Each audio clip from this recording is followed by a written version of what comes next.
Well, of course, on the news, we follow the numbers every morning on real estate, and things are looking up. New home sales actually up. But there are still some challenges out there, and to navigate all the different challenges, you need an expert. That's why Bryan Garrity, Big Daddy, joins us every Monday to answer your questions and to talk about San Diego real estate, how it's doing. Here we are. Overall impression? Things are looking up. They are looking up. I don't know if you saw the numbers this morning. I think it was just this morning. I forget. One day is like another when you get up at 2 a.m.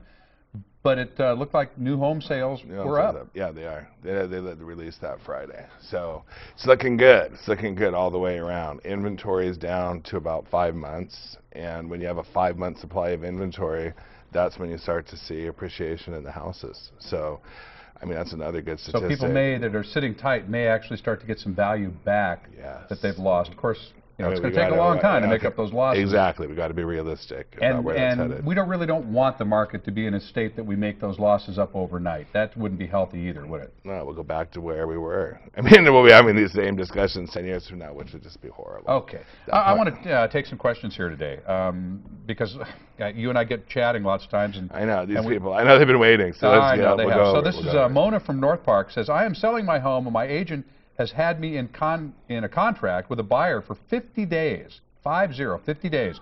Now the buyer is canceling, and my attorney or my real estate agent is telling me to refund the buyer's deposit because she feels sorry for him, despite the fact that he's released all contingencies. Is this typical protocol? What does Big Daddy suggest? Well, it's nice that your agent feels sorry for the buyer when they're representing you. Yeah. I mean, hello, that right there is kind of an interesting situation. Okay, so when you're in a real estate contract, there's contingencies. So most people know, first-time home buyers might not know, so let's not assume that people know. There are conditions that say, I will buy your house based on certain things contingencies being met, and that's usually a 17-day period. These folks are well beyond the 17 days. They're at 50.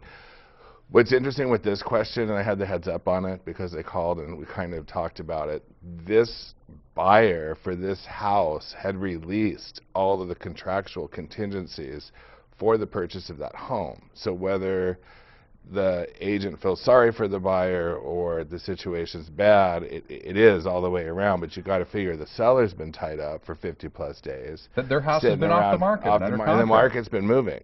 So I'm sure there's been a lot of other opportunities that somebody could have come in and made an offer on that house and that seller wouldn't have been tied up.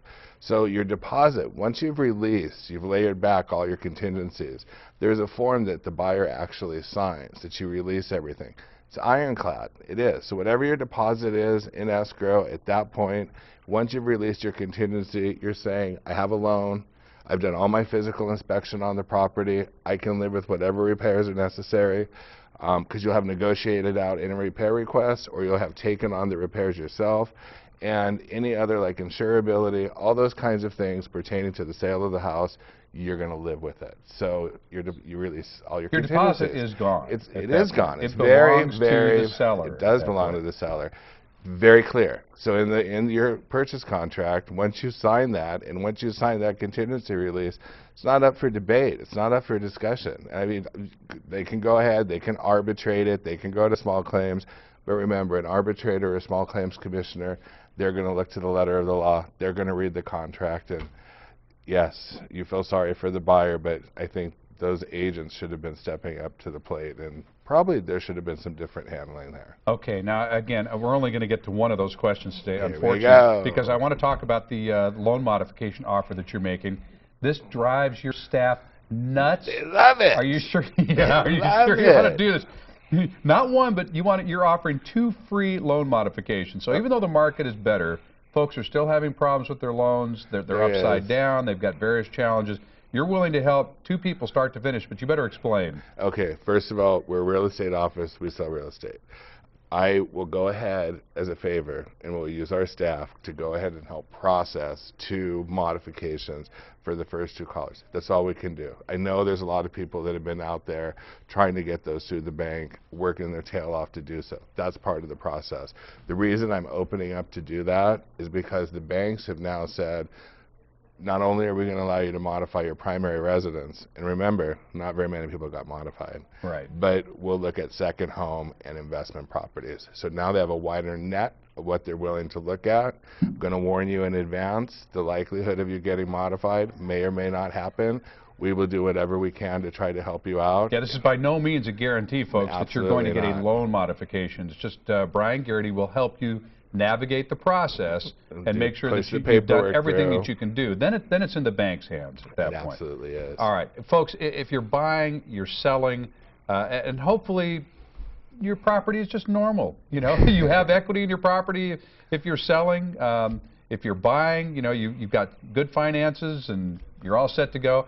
But if you're in a challenge situation, Bryan can help you with that. But again, let's not discount the folks. Oh, but no, that's not. That's not. In great shape. Yeah, right. Don't want to buy or sell real estate, because Bryan would love to talk to you too. Right. I didn't mention your legal background. We'll talk about that more next time. But he's not a lawyer, but the legal background comes in very handy in navigating these things. Graduated. All right. So there are 2 free loan modification submissions for the first 2 callers that call and qualify for that. Absolutely. Bryan, thank you again so much. Happy Okay, Monday. Big Daddy. All right. Happy Monday. Let's go sell some real estate. Got it. For more information, you go to san diego6.com. You click on San Diego Living.